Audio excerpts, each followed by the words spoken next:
Yeah, Lions traded up 5 spots to get Terrion Arnold. All right, corner out of Alabama.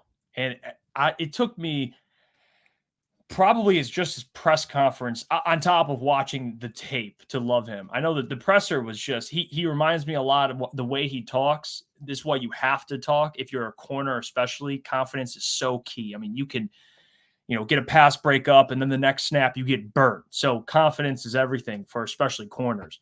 But to hear him talk and to see that video of him as a kid, this, I want to be great so bad, yelling, I want to be great so bad. Like the mentality he plays with, man, I love this guy. I love him. I love him. And I think AG, once he gets that cornerback room, there's your CB2. Ooh. Very well could be CB1 by the end of the year, if not next year. He will certainly be. Guy's a dog. So great pick. Think about what happened to this transition from Brian Branch from Bama to the Lions with AG, and now you're looking at a Terrion Arnold coming in, first-round draft pick coming in with AG from Bama with Saban. Saban was on the broadcast, and obviously he's going to hype the man up because he played under him, but he said, this is an absolute dude. Like, the Detroit Lions got an absolute guy out of Terrion Arnold, and it's not just, on the field. Jeff, like you said, that mentality as a CB1, to have that, you see guys like Sauce, the mentality that they have, that where they're like that guy, it's like they're like a pop star or a movie star, and they're just you have to have that mentality to where you're just an absolute dog and you're basically just him, because you have, Klotz says it all the time, that's the hardest position in football. You have to be able to have the confidence to be able to stand in front of Justin Jefferson and lock him up. That's tough, dude. And I think Terrion has it. And the way Saban's talking, Terrion wasn't just a good football player. He was consistently, it is the craziest thing, but off the field, he was just a great teammate. He was always hanging out with the guys. He was always going over. Saban was he comes to my house every week to play cards.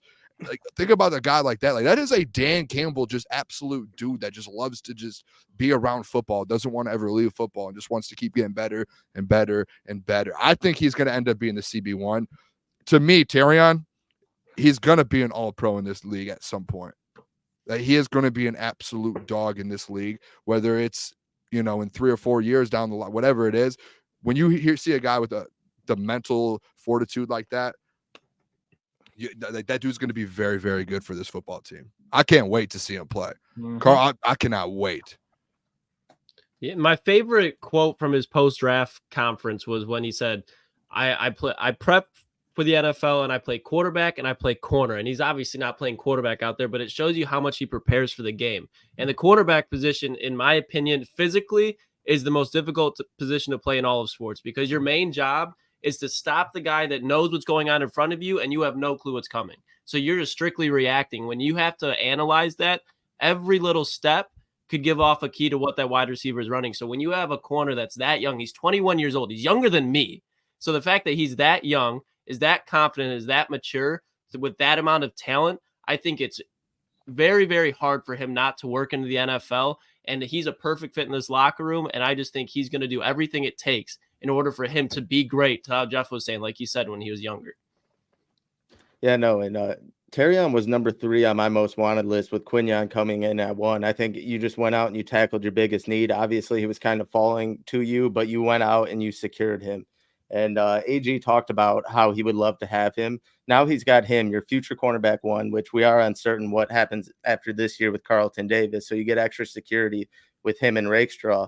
And you really have a whole revamped secondary. So I'm not going to go out and say Aaron Glenn's on the hot seat, but he has a full new revamped secondary that he has to go out there and make some noise with now. There's really not excuses or a get out of jail free card like there was last year for the secondary getting cooked on the stretch there. You got legit dudes in that cornerback room, and now it's time to go out and show it.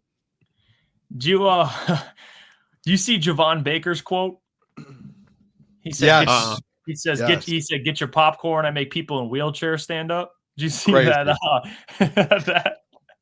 That's wild. That is wild. Yeah. That's a bar, though. Yeah, that's a bar. And I think Terrion Arnold has that type of swagger. Not that wasn't his quote, but it was a hell of a quote. But he had some great quotes too. He's he kind of brings that prime swag, like that corner swag, but he's also really humble. I mean, he's got, I don't know if you saw the clip. I was watching NFL. They do a get to know the rookies video where they kind of showcase all the rookies, and They talk about their experiences and just getting into the NFL. And one thing that Terrion would do and still has a good relationship with the equipment manager at Alabama, a great relationship. It's like his guy. And he said, I think that the equipment manager told him, Terrion, he's like, I don't know why you treat me so well. Like, you treat me better than I probably deserve to be treated. And Terrion's like, nah, you treat me better than I deserve to be treated. Like, got that man in an Alabama jersey. Yeah. He told the equipment manager, when I get to the NFL, I'm giving you my team jersey. And he's tight with the equipment manager.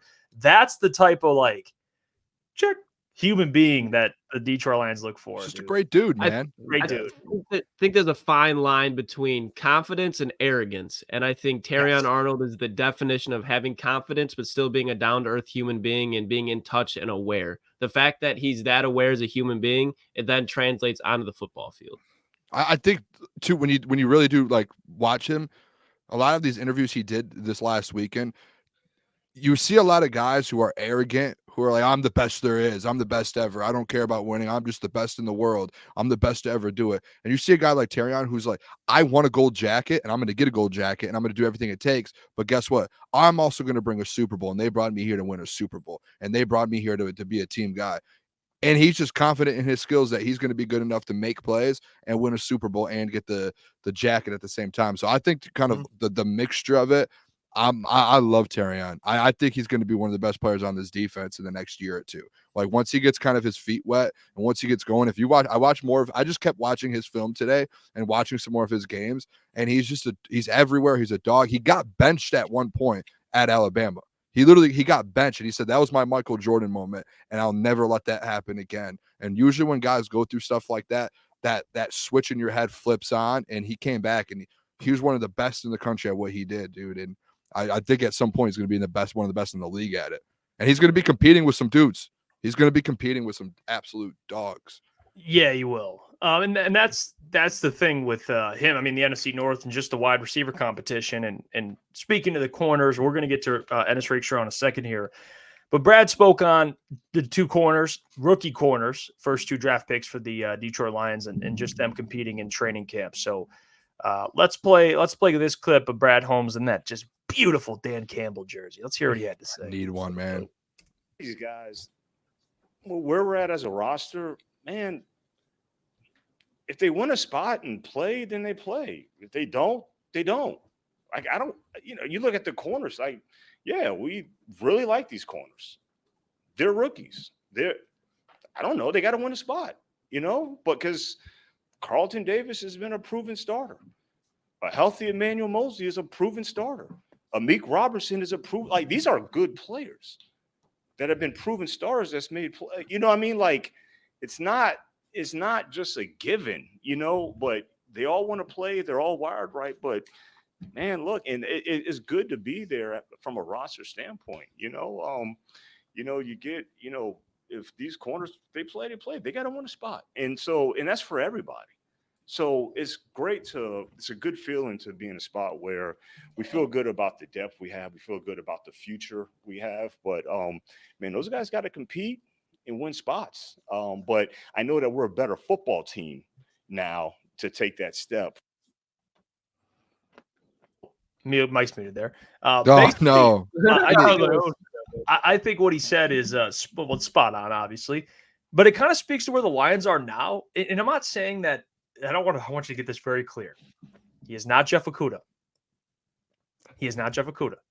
But my point being that when the Lions would draft corners, they'd be thrown into a very difficult situation and typically, listen, you draft corners high, you expect them to play. Obviously, Devon Witherspoon played. But not everyone can be Sauce. Not everyone can be Witherspoon. Not everyone can be immediately great upon stepping on the turf. Like, it takes some time. And for Brad to say this, I think it speaks to where the Lions are now, like how they're handling these players. Like, I think it's absolutely good because once you throw a player out there and their confidence gets shattered, it's very hard. It takes a certain individual to kind of bring that confidence back. The fact that Terrion doesn't have as much pressure, I mean, he's selected 24th overall. I mean, Lucas, we went through the corners in the 20s, and typically not all these guys are good. I think Terrion's an exception because of where he fell. That list. But at the same time, like, the pressure's not on him if he was drafted top 5. I don't even think it's just different pressure. And he's in a good situation. It's not even just for corners though, guys. Like it's like every position group on this football team now. Like when you get to like it's the same thing with like the 49ers now and the Eagles. When you get to a certain point in your franchise, when you're just playing really like you have depth and you have the right staff and you have just the right franchise that's built up now in the culture, it helps rookies come in. That's why there's that point to where like Brad, year 2, year 3, you see some of these value pieces like at the back end of the draft come in and be successful is because they've built such a good culture now to where you come in and now you're surrounded by greatness now.